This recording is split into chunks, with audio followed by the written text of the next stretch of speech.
Assalomu alaykum, xayrli kun azizlar. Bitta ma'lumot ulashim keldi. Oldin videoni ko'ringlar.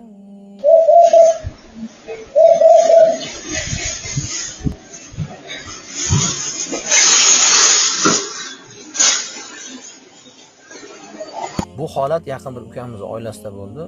Uylanib farzandli bo'lgandan keyin ozgina bularga sehrdan sinov keldi. Lekin Allohning izni bilan sababini qilishdi, alhamdulillah yaxshi o'tib ketishgan hozir. Ayoliga sehr turlaridan sehrul maroz deydi, ya'ni kasal qiladigan sehr qilingan. Ya'ni u ayolning bir tarafida qattiq og'riq bo'lgan. Aynan eshikning tagiga tashlab ketilgan narsa ham ayol kishini ichki liboslari. Shu uchun doimiy ravishda ko'chaga chiqayotganimizda hech yo'q bismillahi tavakkaltu alallohi deb keyin chiqaylik. Kirayotganimizda ham bismillah deb keyin kiraylik. Mabodo Alloh saqlasin eshigimizda shunga o'xshagan narsalarni topib uni tashlab yubormaylik.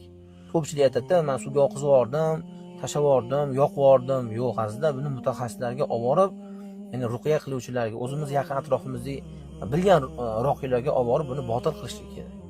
E'tiborsiz bo'lmasligi kerak, chunki bu ko'rinmaydigan qattiq balo bo'ladi. Alloh barchalarimizni Alloh o'zi saqlasin. Salomat bo'linglar.